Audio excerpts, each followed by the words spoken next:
سندھ بھر میں آج ثقافت کے دن کے مناسبت سے مختلف تقریبات کا سلسلہ جاری ہے، جہاں پر کراچی پریس کلب پر سب سے بڑی سندھ کی جو تقریب ہے وہ یہاں پر منعقد کی گئی ہے، جس میں لاکھوں کی تعداد میں شہری شریک ہوئے ہیں۔ خاص طور پہ سیکیورٹی کے بھی بہتر انتظامات کیے گئے۔ اس کے علاوہ فنکار آرٹسٹ ہیں وہ جو یہاں پر گیت پیش کر رہے ہیں، جس پر خاص بہت سارے نوجوان جو ہیں وہ رقص کر رہے ہیں اور بہت ہی خوشی کا یہاں پر ماحول ہے۔ آئیے اس حوالے سے یہاں پر جو نوجوان ہیں ان سے بات چیت کرتے ہیں، ان کا مزید کیا کہنا ہے۔ سندھ کی جو ثقافت ہے وہ وطن سندھ سے محبت ایک اس کا حصہ وہ ہوتا ہے جسے ہم چھو سکتے ہیں، یعنی ہمارا لباس، ہمارا رہن سہن، ہمارے رسم و رواج، وہ سب چیزیں آ جاتی ہیں۔ اور دوسرا وہ جو فنون لطیفہ کہلاتا ہے، جس میں ہمیں ادب آ جاتا ہے، موسیقی آ جاتی ہے، آرٹ آ جاتا ہے۔ یہ ساری چیزیں جو مل کر جو ہیں وہ ثقافت کو جنم دیتی ہیں، اور ہم سمجھتے ہیں کہ زندہ قومیں جو ہیں اور خوشحال جو قومیں ہیں وہی ہم اپنا ثقافت کا دن مناتے ہیں۔ جی، میں کندکوٹ کشمور سے آیا ہوں آج کراچی میں،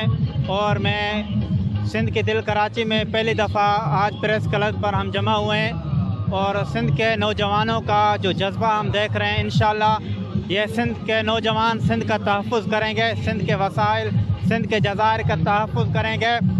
جی، پروگرام میں شامل نوجوانوں کی آپ نے بات کی سنی، ان کا کہنا ہے کہ سندھ کی تہذیب کو